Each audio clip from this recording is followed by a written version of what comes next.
당신, 이제 그만 이 집에서 나가줘? 위자료는 강원도 고택 하나면 충분하겠지?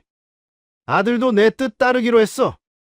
구차하게 매달리지 말고 당장 도장 찍어. 35해를 한결같이 종갓집 맏며느리라는 이름의 죄인으로 허리가 끊어질 듯한 고통 속에서도 시어른 봉양과 남편, 뒷바라지에 제 몸 하나 돌볼 틈 없이 살아온 세월이었습니다. 하지만 시아버지의 장례가 끝나자마자 마주한 현실은 차가운 상복보다 더 시리고 잔인했습니다.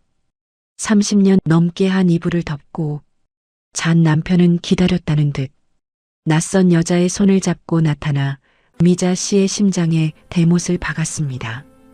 강원도 산골에 다 쓰러져가는 폐가 애서 미자 씨는 밤마다 벽 넘어 들려오는 기이한 긁는 소리에 몸을 떨어야 했습니다. 35년의 대가는 그녀의 인생을 어떻게 바꿔놓을까요? 이 놀라운 반전의 전체 이야기가 궁금하시다면 잠시만 구독 버튼을 눌러주세요. 선생님의 하루가 행복하시길 바라며 이야기 시작합니다. 성대한 장례식이었습니다. 종갓집의 위엄을 증명이라도 하듯 조문객들의 발길은 사흘 내내 끊이지 않았습니다. 그 소란스러운 인파 속에서 미자는 단 한순간도 허리를 펴지 못했습니다. 맏며느리라는 완장은 훈장이 아니라 족쇄였습니다. 35년 전 꽃다운 나이에 이 집안으로 시집온 날부터 미자의 이름은 사라졌습니다.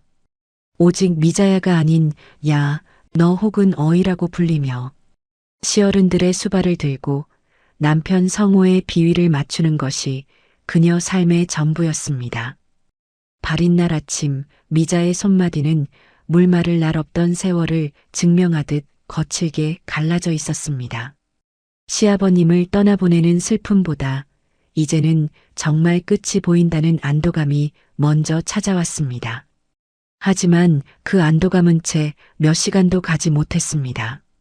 장례를 마치고 집으로 돌아온 거실에는 싸늘한 침묵만이 감돌았습니다.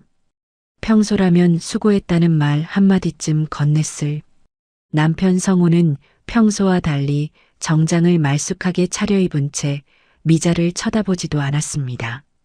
그의 옆에는 미자의 딸뻘쯤 되어 보이는 젊은 여자가 마치 제 집인 양 앉아 있었습니다. 미자가 당황스러운 눈빛으로 남편을 바라보았을 때 돌아온 것은 따뜻한 위로가 아닌 얼음장 같은 통보였습니다. 성호는 미리 준비한 이혼 서류를 탁자 위에 거칠게 내던졌습니다. 당신, 이제 그만 이 집에서 나가줘. 내 인생의 당신 몫은 여기까지니까. 그 짧은 세 문장이 미자의 35년을 단숨에 쓰레기통으로 던져버렸습니다. 미자는 귀를 의심했습니다. 평생을 바쳐 이 집안의 기틀을 닦았고 남편이 사업에 실패해 바닥을 칠 때도 친정 부모님이 남겨주신 땅까지 팔아가며 뒷바라지했던 그녀였습니다. 하지만 성공한 사업가가 된 남편에게 이제 늙고 초라해진 아내는 그저 버려야 할 구닥다리 물건에 불과했습니다. 더욱 미자를 절망하게 만든 것은 아들 진우의 태도였습니다. 하나뿐인 자식이라 금지옥엽으로 키웠고 남편의 불호령 앞에서도 늘 방패가 되어주었던 아들이었습니다. 하지만 진우는 어머니의 젖은 눈동자를 외면한 채 창밖만 바라보고 있었습니다. 아버지가 약속한 거액의 증여와 회사 지분 앞에서 자식의 도리 따위는 이미 안중에도 없었던 것입니다. 아들도 내 뜻 따르기로 했어. 구차하게 매달리지 말고 당장 도장 찍어. 남편의 목소리에는 일말의 미안함조차 없었습니다. 오히려 짐스러운 존재를 이제야 떼어낸다는 홀가분함만이 가득했습니다. 성호는 위자료랍시고 서류 한 장을 더 내밀었습니다. 그것은 강원도 깊은 산골에 방치된 조상 대대로 내려오던 낡은 고택의 소유권 이전 서류였습니다. 수십억 자산가인 그가 아내에게 내준 마지막 배려가 고작 사람도 살 수 없는 흉가라는 사실에 미자는 헛웃음이 터져 나왔습니다. 위자료는 강원도 고택 하나면 충분하겠지? 거기가 딱 당신 수준에 맞는 집이야. 미자는 대꾸할 힘조차 없었습니다. 억울함이 목 끝까지 차올라 숨이 가빠졌지만 이미 마음을 굳힌 남편과 자식의 눈빛은 비수보다 날카로웠습니다. 그녀는 떨리는 손으로 도장을 찍었습니다. 35년의 헌신이 단 10분 만에 종결되는 순간이었습니다. 미자는 검은 상복도 벗지 못한 채 작은 가방 하나만을 들고 그 큰 집에서 쫓겨나듯 밀려났습니다. 등 뒤에서 들려오는 남편과 젊은 여자의 웃음소리, 그리고 차갑게 닫히는 대문 소리는 미자의 심장을 갈갈이 찢어 놓았습니다. 세상에 홀로 버려진 기분이었습니다. 갈 곳이라곤 남편이 던져준 그 저주받은 고택뿐이었습니다. 마을 사람들조차 귀신이 나온다며 근처에도 가지 않는다는 그 집. 하지만 미자에게는 선택지가 없었습니다. 강원도로 향하는 버스 안에서 미자는 창밖으로 흐릿하게 보이는 자신의 얼굴을 보았습니다. 어느새 깊게 패인 주름과 초점 잃은 눈동자. 그녀는 결심했습니다. 죽더라도 그곳에서 죽겠노라고. 하지만 그녀는 아직 모르고 있었습니다. 시어머니 한복순 여사가 왜 치매기가 있는 와중에도 그 낡은 장롱만큼은 절대로 버리지 말라고 입버릇처럼 말했었는지, 그리고 그 고택이 자신에게 어떤 운명을 선물할지를 말입니다. 그렇게 미자는 인생의 가장 어두운 터널 속으로 제 발로 걸어 들어가고 있었습니다. 터덜터덜 굴러가는 낡은 버스의 엔진 소리가 미자의 머릿속을 짓누르는 고통처럼 울려 퍼졌습니다. 차창 밖으로 스쳐 지나가는 풍경들은 갈수록 험준해졌고 하늘은 금방이라도 눈물을 쏟아낼 듯 무겁게 내려앉아 있었습니다. 35년을 서울 한복판 번듯한 대저택에서 살았던 미자에게 이름도 생소한 강원도, 산골의 굽이진 길은 마치 저승으로 향하는 길목처럼 낯설고 두려웠습니다. 남편 성우가 던져준 고택의 주소지를 손에 꽉 쥔 채 미자는 몇 번이고 심호흡을 했습니다. 위자료라고 받은 그 집이 어떤 상태인지 짐작조차 가지 않았습니다. 하지만 성우가 마지막으로 내뱉은 비웃음 섞인 목소리는 귓가에 쟁쟁했습니다. 그에게 미자는 이미 죽은 사람이나 다름없었습니다. 아니, 죽어서 시야에서 사라져 주길 바라는 성가신 존재였을지도 모릅니다. 마침내 버스 정류장도 없는 한적한 길가에 내린 미자의 앞에는 허리까지 웃자란 자풀들이 가득한 오솔길이 나타났습니다.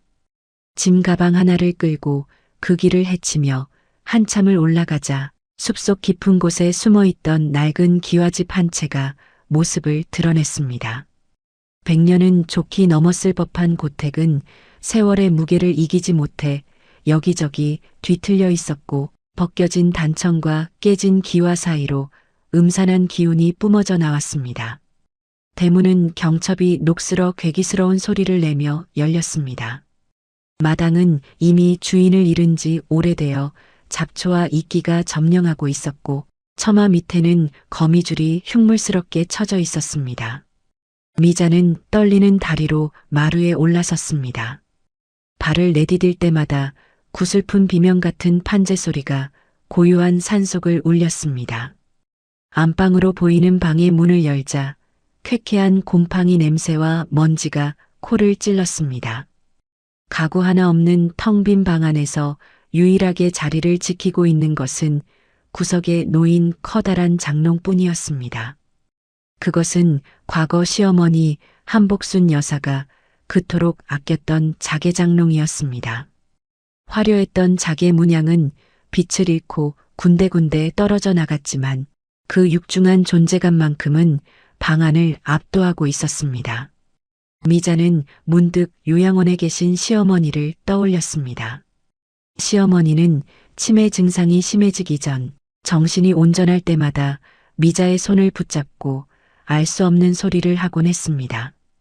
다른 것은 다 남에게 줘도 그 고택 안방에 있는 장롱만큼은 절대 건드리지 말라고, 누가 뭐라 해도 내가 지켜야 한다고 신신당부를 했었습니다.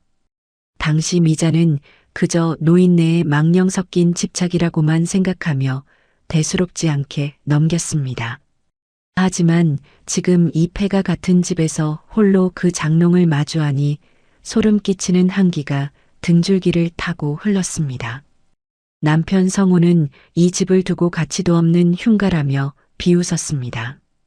귀신이 나온다는 소문 때문에 마을 사람들조차 얼씬거리지 않는다는 이 집을 굳이 위자료로 넘긴 이유는 명백했습니다. 미자가 스스로 절망에 빠져 무너지기를 바라는 악의적인 계산이었습니다. 비가 내리기 시작했습니다. 낡은 지붕 사이로 빗물이 스며들어 방바닥을 적셨습니다. 미자는 젖은 옷을 갈아입을 기운도 없이 장롱 옆에 기대어 앉았습니다. 어둠이 짙어질수록 집안의 소음들은 더욱 선명해졌습니다. 바람이 문살을 흔드는 소리, 천장에서 쥐가 달리는 소리, 그리고 정체를 알 수 없는 무언가가 벽을 긁어대는 듯한 기묘한 소리가 섞여 들려왔습니다. 미자는 두 눈을 질끈 감았습니다. 35년을 노예처럼 살았는데 그 끝이 이 차가운 흉가라는 사실이 도무지 믿기지 않았습니다. 서러움이 파도처럼 밀려와 가슴을 쳤습니다. 당장이라도 일어나 도망치고 싶었지만 이제 그녀에게는 돌아갈 곳도 환대해줄 사람도 없었습니다. 아들 진우에게 전화를 걸어볼까 휴대폰을 만지작거렸지만 낮에 보았던 아들의 싸늘한 눈빛이 떠올라 이내 손을 멈췄습니다. 어머니, 이 집은 원래 어머니 거였잖아요. 아버지가 주신다는데 왜 거부하세요? 아들의 목소리가 환청처럼 들려왔습니다. 자식조차 아버지가 던져준 독이 든 사과를 어머니에게 먹으라고 종용하던 순간 미자의 영혼은 이미 죽어버린 것과 다름없었습니다. 미자는 어둠 속에서 장롱의 매끄러운 표면을 더듬었습니다. 시어머니는 왜 이 흉가와 장롱을 그토록 강조하셨던 걸까요? 단순히 시어머니의 집착이었을까요? 아니면 이 비참한 상황을 미리 예견했던 걸까요? 밤이 깊어갈수록 벽 너머에서 들려오는 긁는 소리는 점점 더 커져만 갔습니다. 마치 장롱 뒤에서 누군가 미자를 부르는 것처럼, 혹은 무언가 억울한 비밀이 터져나오려 몸부림치는 것처럼 말입니다. 미자는 공포와 절망이 뒤섞인 밤을 지새우며 결심했습니다. 내일 당장 이 집을 팔아치우고 멀리 떠나버리겠노라고. 하지만 운명은 그녀를 쉽게 놓아줄 생각이 없는 듯 했습니다. 이 낡은 장롱과 벽 뒤에 숨겨진 비밀이 미자의 인생을 송두리째 뒤흔들 준비를 하고 있었기 때문입니다. 날이 밝았지만 미자의 마음은 여전히 칠흑 같은 어둠 속이었습니다. 눅눅한 이불을 걷어치우고 밖으로 나오자 간밤에 내린 비로 마당은 온통 진흙탕이 되어 있었습니다. 미자는 차마 이 집에서 한 끼도 해결할 용기가 나지 않아 대충 매무새를 가다듬고 마을 어귀로 내려갔습니다. 허기를 채우기 위해 눈에 띄는 작은 구멍가게 겸 식당에 들어섰을 때 미자를 바라보는 마을 사람들의 시선은 마치 못 볼 것을 본 듯 기괴했습니다. 미자가 고택에서 왔다는 사실을 알게 되자 사람들은 수군거리기 시작했습니다. 그들의 대화는 미자의 귀에 가시처럼 박혔습니다. 그 집은 사람이 살 곳이 아니라는 것, 30년 전 마지막 주인이 죽어나간 뒤로 동네 사람들은 그쪽으로 고개도 돌리지 않는다는 흉흉한 소문이었습니다. 귀신집이라는 단어가 미자의 가슴을 후벼 팠습니다. 남편 성호는 이런 사실을 다 알고도 미자를 이곳으로 등 떠밀었던 것입니다. 식당 아주머니는 동정 어린 눈빛으로 미자에게 조용히 속삭였습니다. 아이고, 웬만하면 빨리 짐 싸서 나가요. 거기 밤마다 이상한 소리 안 들립디까? 그 집이 원체 사연이 깊어서 그래요. 미자는 숟가락을 든 손을 떨었습니다. 간밤에 들었던 그 기이한 긁는 소리가 단순한 바람소리가 아니었음을 확인받는 순간이었습니다. 삶을 포기하고 싶다는 생각이 머릿속을 스쳤습니다. 35년을 헌신했는데 마지막 종착역이 귀신 나오는 폐가라니. 미자는 당장이라도 짐을 싸서 서울로 올라가 성호의 멱살을 잡고 싶었습니다. 하지만 자신을 외면하던 아들 진우의 차가운 눈빛이 떠오르자 이내 무너져 내렸습니다. 서울에는 이제 미자가 발붙일 땅 한 평 남아있지 않았습니다. 갈 곳 없는 절망감은 공포보다 더 무거웠습니다. 미자는 터덜터덜 다시 그 고택으로 발걸음을 옮겼습니다. 죽더라도 내 집에서 죽으라는 성우의 저주 섞인 조롱이 귓가에 맴돌았습니다. 다시 돌아온 고택은 정오의 햇살 아래서도 여전히 음산했습니다. 미자는 마루 끝에 앉아 멍하니 마당을 바라보았습니다. 잡초 틈에 핀 이름 모를 들꽃조차 자신을 비웃는 것 같았습니다. 죽고 싶다는 생각에 눈을 감고 있으면 신기하게도 요양원에 있는 시어머니 한복순의 목소리가 들려오는 듯 했습니다. 미자야, 정신 차려라. 넌 이 집 안방 마님이다. 그 엄격했던 시어머니가 왜 이런 끔찍한 집을 자신에게 남겼을까? 그날 밤 미자는 불도 켜지 않은 채 방구석에 웅크리고 앉았습니다. 고요함이 깊어질수록 감각은 예민해졌습니다. 또다시 그 소리가 시작되었습니다. 슥, 슥, 드르륵. 어제보다 더 선명하고 가까운 소리였습니다. 소리의 진원지는 명백히 안방 구석에 놓인 거대한 자개장롱 뒤쪽이었습니다. 낡은 목재가 뒤틀리는 소리 같기도 하고 누군가 손톱으로 벽지를 긁어대는 소리 같기도 했습니다. 공포가 극에 달하자 미자는 오히려 오기가 생겼습니다. 어차피 버려진 목숨, 귀신이라도 나오면 같이 죽자는 심정으로 촛불 하나를 켰습니다. 일렁이는 촛불빛에 비친 자개장롱의 문양들이 기괴하게 춤을 추었습니다. 미자는 떨리는 몸을 이끌고 장롱 앞으로 다가갔습니다. 시어머니가 그토록 강조했던 그 장롱.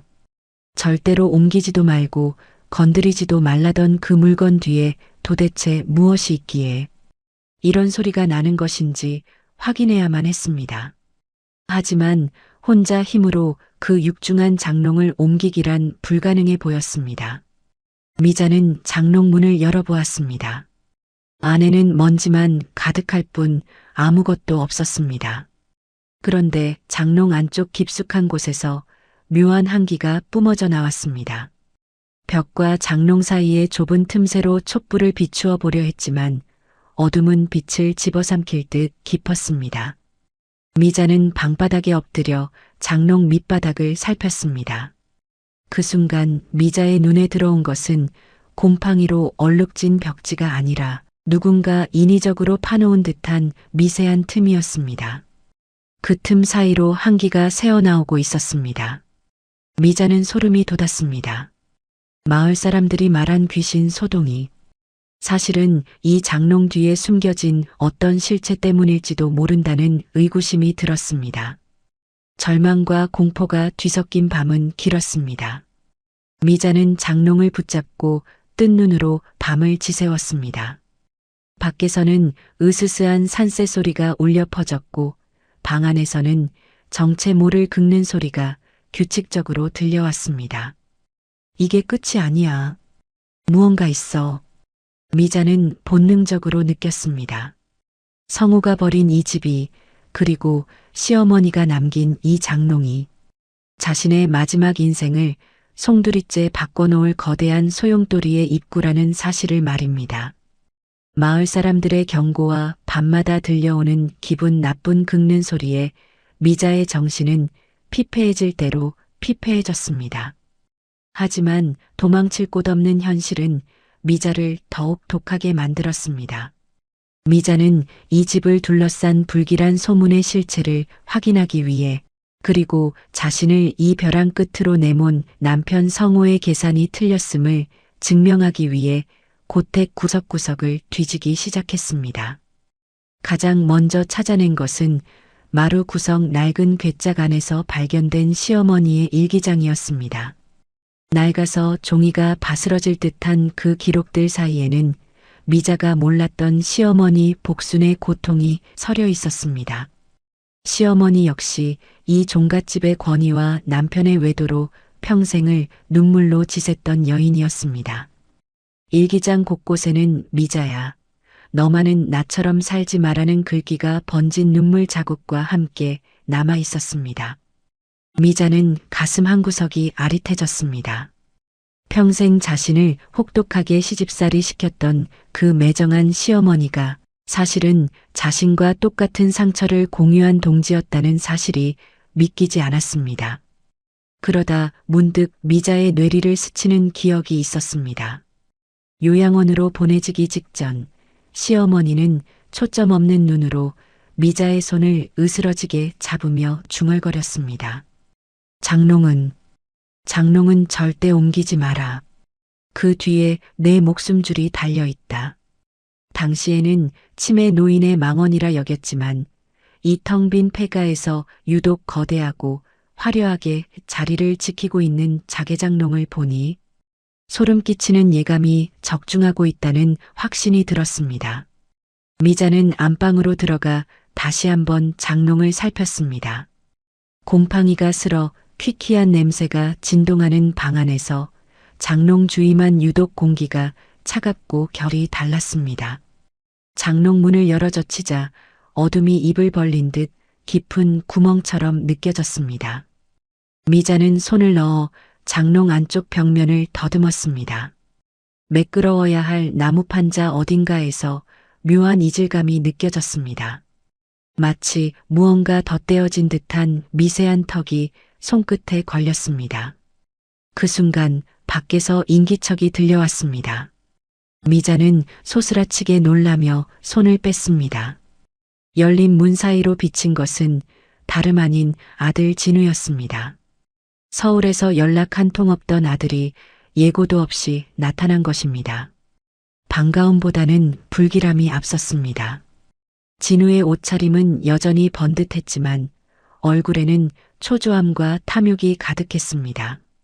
아들은 어머니의 안부를 묻기도 전에 집안 곳곳을 훑어보며 비웃음 섞인 투로 말했습니다.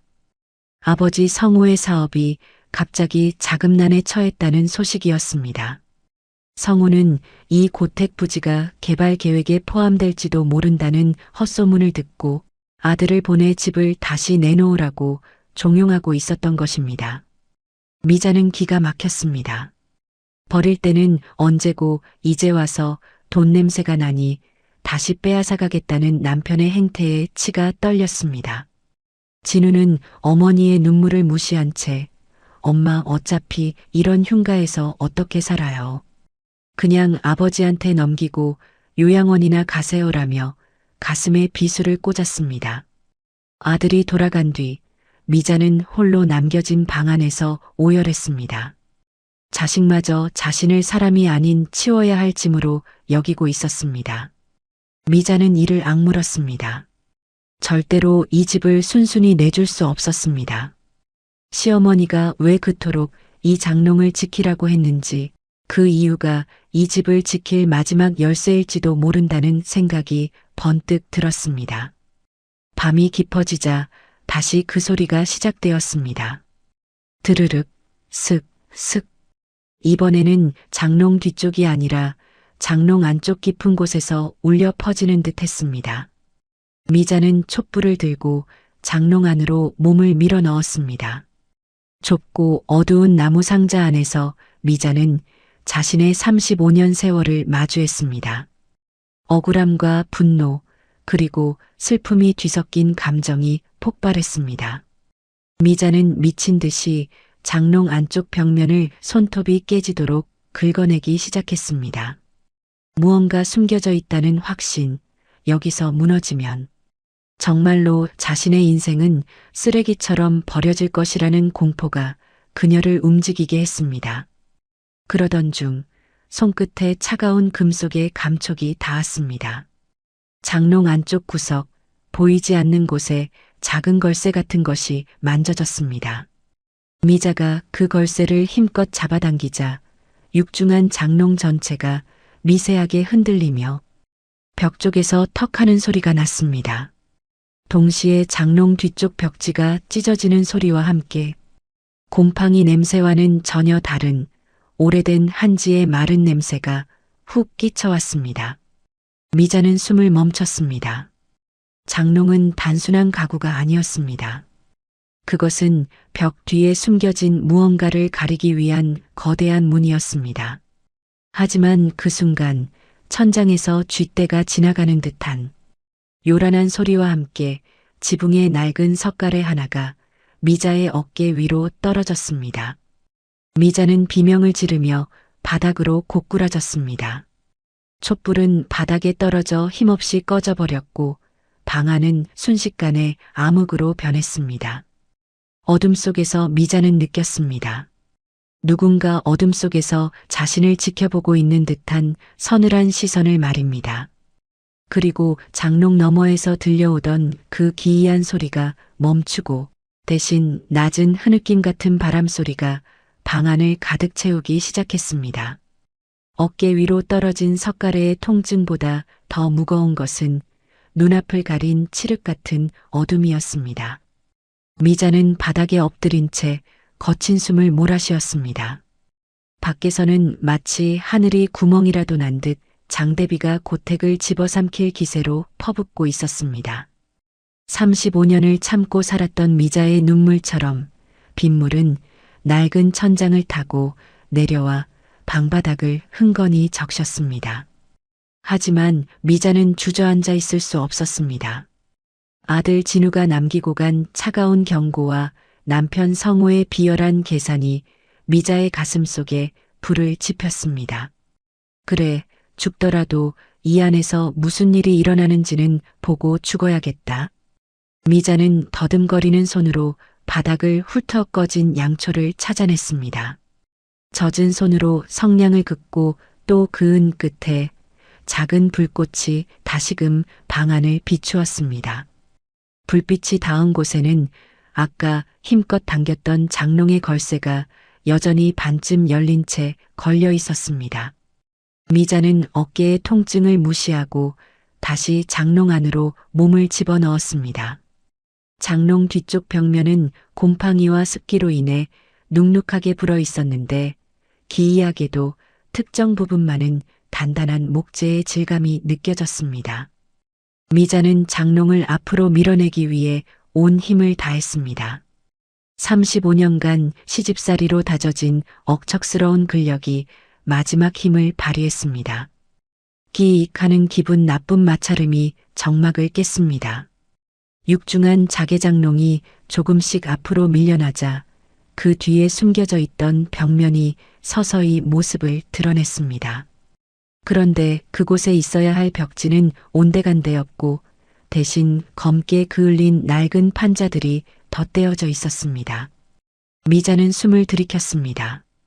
마을 사람들이 말했던 사람 죽어나간 집의 정체가 이 벽 뒤에 숨어 있을지도 모른다는 공포가 엄습했습니다. 그 순간 장마의 내성이 고택을 흔들었습니다. 콱광하는 소리와 함께 집 전체가 휘청였고 그 충격으로 장롱 뒤에 낡은 판자 하나가 힘없이 바닥으로 떨어졌습니다. 판자가 떨어진 자리에는 성인 한 명이 간신히 들어갈 만한 크기의 검은 틈새가 벌어져 있었습니다. 미자는 촛불을 그 틈 사이로 들이밀었습니다. 틈 너머에서 불어오는 바람은 방 안의 공기보다 훨씬 차갑고 묵직했습니다. 마치 수십 년 동안 갇혀있던 원혼의 숨결 같기도 했습니다. 미자는 침을 삼켰습니다. 이 틈으로 들어가면 다시는 돌아오지 못할 것 같은 예감이 들었지만 동시에 이곳이야말로 자신의 비참한 인생을 끝내거나 혹은 다시 시작하게 할 유일한 통로라는 확신이 들었습니다. 미자는 조심스럽게 발을 들여 그 틈새 속으로 몸을 밀어 넣었습니다. 장롱 뒤 벽 안쪽은 사람이 살 수 있는 공간이라기보다는 일종의 비밀 통로처럼 좁고 길게 이어져 있었습니다. 바닥에는 정체 모를 종이 조각들과 먼지가 두껍게 쌓여 있었고 벽면에는 누군가 손톱으로 긁어낸 듯한 자국들이 가득했습니다. 밤마다 들려오던 그 기분 나쁜 긁는 소리의 실체가 바로 이곳이었음을 미자는 깨달았습니다. 한 걸음씩 내디딜 때마다 심장 소리가 귓가를 때렸습니다. 통로 끝에는 무겁고 두꺼운 한지로 봉인된 작은 문 하나가 더 있었습니다. 미자는 떨리는 손으로 문고리를 잡았습니다. 문 너머에서는 여전히 낮은 신음 같은 바람소리가 들려왔고 장롱을 옮기지 말라던 시어머니의 마지막 명령이 머릿속에서 경보음처럼 울려 퍼졌습니다. 어머니, 도대체 저에게 무엇을 남기신 건가요? 미자는 스스로에게 묻듯 나직이 음조렸습니다. 만약 이 문 뒤에 끔찍한 진실이 숨겨져 있다면 남편 성우는 이미 그 사실을 알고 자신을 이곳으로 보낸 것일까요? 아니면 시어머니만이 아는 이 집안의 거대한 치부가 숨겨져 있는 것일까요? 미자는 눈을 질끈 감고 문을 힘껏 밀었습니다. 오랜 세월 닫혀있던 문은 비명을 지르며 열렸고 그 안에서 뿜어져 나온 것은 공포가 아니었습니다. 그것은 코끝을 아릿하게 만드는 오래된 분 냄새와 낯설지 않은 온기였습니다. 미자의 촛불이 비춘 공간은 먼지 하나 없이 깨끗하게 정돈된 작은 방이었습니다. 그리고 그 방 한가운데에는 낡은 보따리 몇 개와 함께 낯익은 필체로 적힌 서류 뭉치들이 가지런히 놓여 있었습니다. 미자는 홀린 듯 방 안으로 들어섰습니다. 35년 전 이 집안에 처음 시집 오던 날 시어머니가 건네주었던 그 따뜻한 차 한 잔의 향기가 방 안을 가득 채우고 있는 듯 했습니다. 미자는 깨달았습니다. 이곳은 귀신이 사는 흉가 속의 방이 아니라 시어머니 복순이 며느리 미자를 위해 평생을 바쳐 준비한 마지막 요새였음을 말입니다. 고택을 집어삼킬 듯 몰아치던 빗줄기는 한층 거세졌고 노후된 지붕 사이로 새어든 물줄기가 마치 집의 눈물처럼 방바닥을 적셨습니다. 미자는 비밀 통로 끝에서 발견한 작은 문 앞에 멈춰 섰습니다. 손끝에서 느껴지는 차가운 문고리의 감촉이 생생했습니다. 하지만 그 문을 열려는 찰나 밖에서 거친 고함 소리와 함께 대문이 부서지는 듯한 굉음이 들려왔습니다. 남편 성우가 보낸 철거 용역들이었습니다. 성우는 미자가 집을 비우지 않자 아예 집을 부수어 그녀를 끌어내겠다는 심산으로 사람들을 보낸 것이었습니다. 당장 나와. 여기 이제 우리 땅이야. 빗소리를 뚫고 들려오는 그 비정한 외침에 미자의 가슴은 무너져 내렸습니다. 35년을 바친 대가가 고작 강제 철거라는 폭력이라니 인간으로서의 자존감이 바닥을 치는 순간이었습니다. 설상가상으로 장마에 약해진 집안 때문에 집 뒤편의 흙더미가 쏟아져 내리기 시작했습니다. 우르르 하는 기분 나쁜 진동이 발밑에서 느껴졌습니다. 비밀 통로의 벽면이 조금씩 균열을 일으키며 흙먼지를 쏟아냈습니다. 이제 미자에게 남은 시간은 얼마 없었습니다. 밖에는 자신을 짐짝 취급하며 몰아내려는 사람들이 있고 안에서는 집이 무너져 내릴 위기에 처한 것입니다. 미자는 공포에 질려 뒷걸음질 치려 했지만 문득 시어머니 복순의 목소리가 귓전을 때렸습니다. 미자야, 죽어도 그 장롱 뒤는 내가 지켜야 한다. 그 말이 단순한 집착이 아니라 벼랑 끝에 선 며느리를 향한 마지막 구원줄이었음을 직감했습니다. 미자는 무너지는 천장의 파편을 피해 작은 문을 향해 몸을 던졌습니다. 손가락이 깨지고 손톱 밑에서 피가 배어 나왔지만 미자는 멈추지 않았습니다. 낡은 한지로 봉인된 문은 습기를 머금어 묵직하게 저항했습니다. 미자는 온몸에 체중을 실어 문을 밀어붙였습니다. 밖에서는 중장비의 엔진 소리가 고막을 찢을 듯 울려 퍼졌고 성우의 비열한 웃음소리가 환청처럼 들려왔습니다. 그까짓 늙은 여편네 하나 못 끌어내. 그냥 밀어버려. 그 절체절명의 순간 미자가 온 힘을 다해 밀어낸 문이 콰직 소리를 내며 열렸습니다. 문이 열림과 동시에 통로의 천장이 무너져 내리며 입구가 완전히 봉쇄되었습니다. 이제 미자는 밖으로 나갈 수도 돌아갈 수도 없는 고립된 공간에 갇히게 된 것입니다. 하지만 미자는 두렵지 않았습니다. 문 너머의 공간은 밖의 소음이 단절된 듯 고요했고 그곳에는 시어머니가 평생을 숨겨온 비밀이 빛을 발하며 기다리고 있었기 때문입니다. 미자는 떨리는 손으로 바닥을 짚었습니다. 그곳은 지하 창고라기엔 너무나 깨끗했고 누군가 매일같이 닦고 닦은 듯 윤이 나는 바닥이었습니다. 그리고 방 한가운데 놓인 작은 괴짝 위에는 미자의 이름이 정갈한 글씨로 적힌 봉투 하나가 놓여 있었습니다. 35년간 그 누구에게도 존중받지 못했던 이름, 서미자, 세 글자가 시어머니의 정성스러운 필체로 박혀 있었습니다. 미자는 봉투를 집어들었습니다. 밖에서는 여전히 집을 무너뜨리려는 소동이 계속되고 있었지만 이 작은 방 안에서 미자는 태어나 처음으로 진정한 평온함을 느꼈습니다. 이것이 시어머니가 남긴 보물인지 아니면 더 큰 절망의 시작인지 알 수 없었으나 미자는 본능적으로 알 수 있었습니다. 남편 성우가 그토록 찾아 헤매던 가문의 재산보다 훨씬 더 귀하고 무거운 진실이 이 봉투 안에 담겨 있다는 사실을 말입니다. 먼지와 곰팡이 냄새가 진동하던 바깥 공간과는 달리 이 작은 밀실은 기이할 정도로 정갈했습니다. 마치 누군가 매일같이 이곳을 드나들며 소중한 것을 보살핀 듯한 온기가 남아 있었습니다. 미자는 떨리는 손으로 괴짝 위에 놓인 봉투를 집어들었습니다.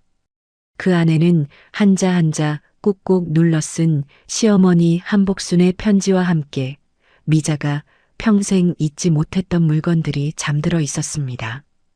가장 먼저 미자의 눈에 들어온 것은 빛바랜 비단 보따리였습니다. 그것을 조심스레 풀자 미자의 친정아버지가 돌아가시기 전 미자에게 남겼던 마지막 유품인 금장도와 가문의 정표들이 모습을 드러냈습니다. 30년 전 남편 성우가 사업 자금이 부족하다며 강제로 빼앗아 팔아치운 줄만 알았던 물건들이었습니다. 그뿐만이 아니었습니다.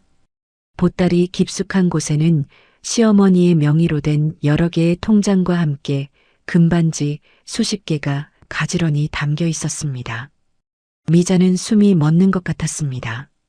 통장에 찍힌 날짜들을 보니 시어머니는 미자가 시집온 그날부터 매달 조금씩 돈을 모아 미자의 이름으로 적금을 붓고 있었습니다. 남편 성우가 밖으로 돌며 돈을 탕진하고 미자를 구박할 때마다 시어머니는 겉으로는 엄격한 척 미자를 꾸짖으면서도 뒤에서는 며느리의 노후를 위해 자신만의 전쟁을 치르고 있었던 것입니다. 미자는 눈물로 얼룩진 시어머니의 편지를 펼쳤습니다. 미자야, 이 집에서 가장 귀한 건 내 마음이었다. 짐승 같은 내 자식 놈 옆에서 35년을 버티게 한 것이 어미로서 평생의 한이었다. 이 늙은이가 해줄 수 있는 건 내가 이 지옥 같은 집에서 벗어날 때 내밀 수 있는 마지막 보루를 만드는 것뿐이었구나.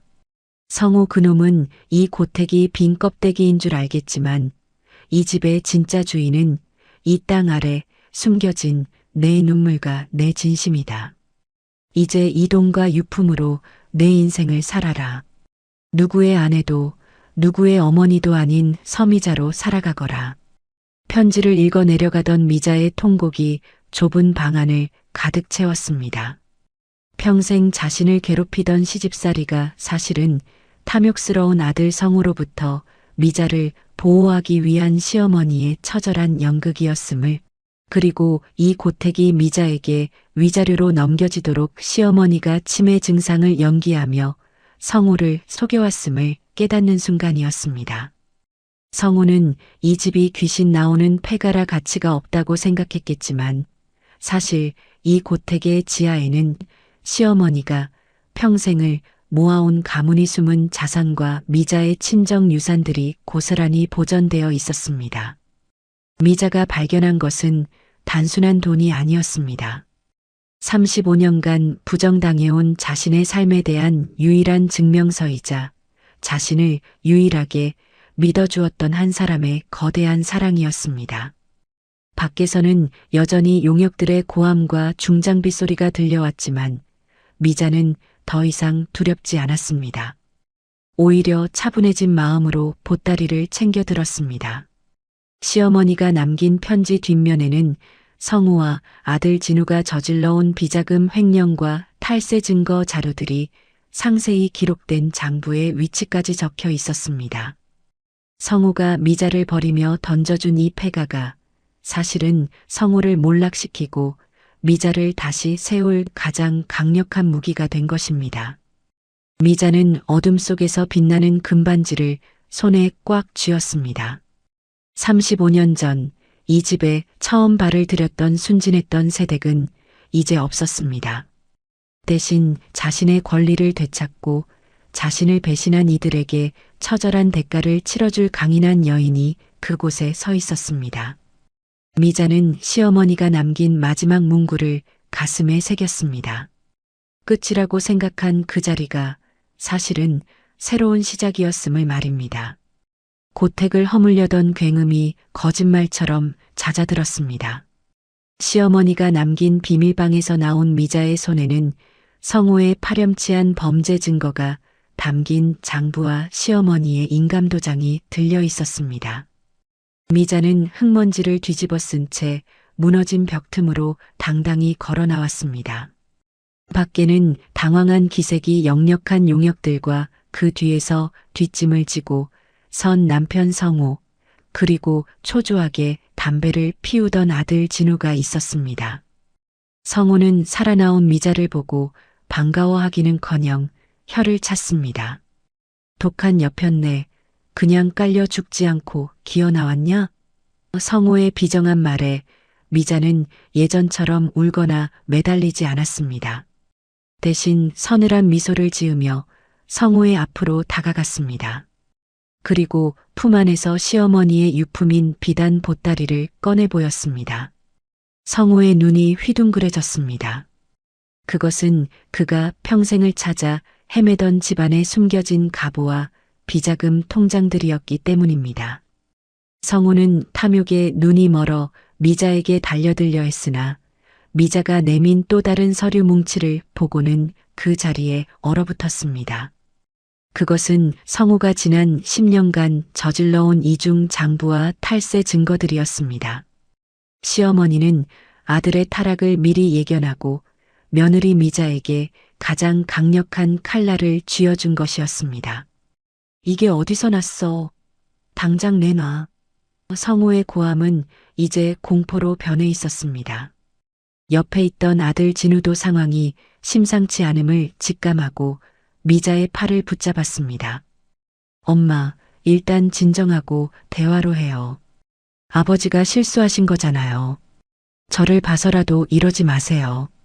평생을 외면하다가 돈줄이 끊길 위기에 처하자 비굴하게 어머니를 찾는 아들의 모습은 미자의 가슴을 더욱 차갑게 식혔습니다. 미자는 진우의 손을 거칠게 뿌리쳤습니다. 내 인생의 자식은 죽었다. 너희가 나를 이 폐가에 던졌을 때 내 아들도 남편도 이미 장례 치렀어. 미자의 목소리는 산울림처럼 고택 마당을 울렸습니다. 성우는 무릎을 꿇으며 애걸하기 시작했습니다.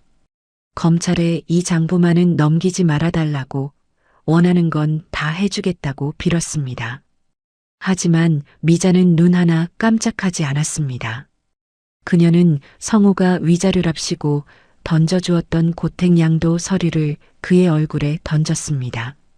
그리고 시어머니가 남긴 마지막 명령인 성호의 모든 재산권 박탈에 관한 위임장을 펼쳐 보였습니다.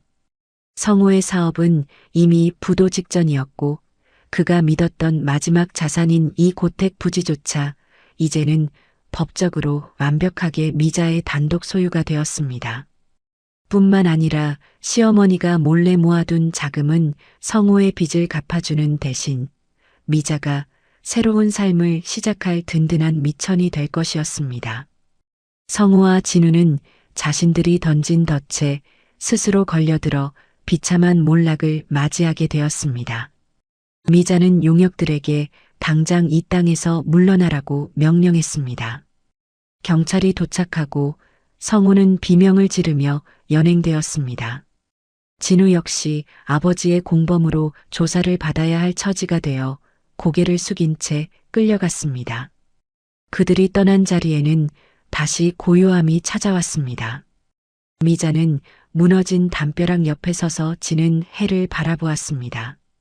35년간 자신을 짓누르던 무거운 상복을 비로소 벗어던진 기분이었습니다. 그날 밤 미자는 다시 안방으로 들어갔습니다. 낡은 장롱은 여전히 그 자리에 있었지만 이제 더 이상 무서운 소리는 들리지 않았습니다.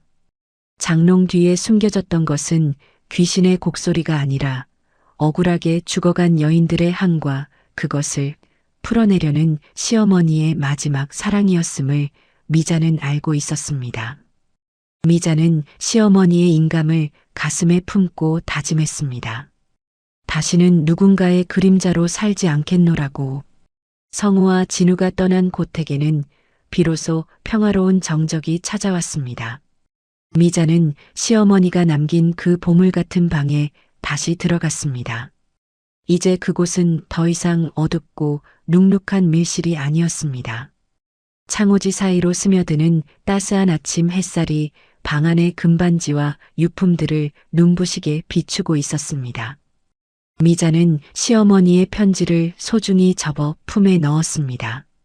35년의 모진 세월이 이 편지 한 장으로 씻겨 내려가는 기분이었습니다.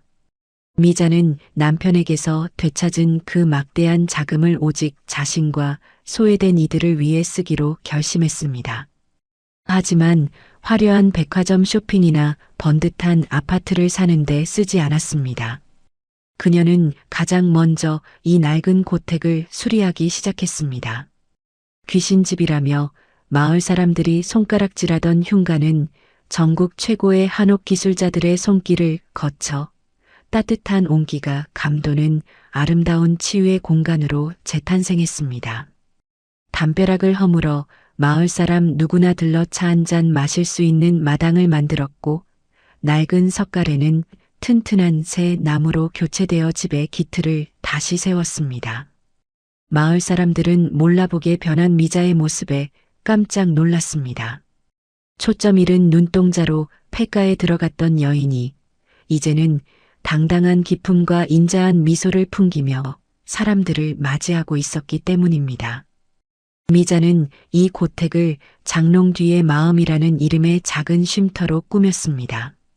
자신처럼 평생 가족을 위해 희생하다 갈 곳 잃은 노인들이나 남편의 배신으로 상처 입은 여인들이 잠시 머물며 마음을 추스를 수 있는 안식처였습니다.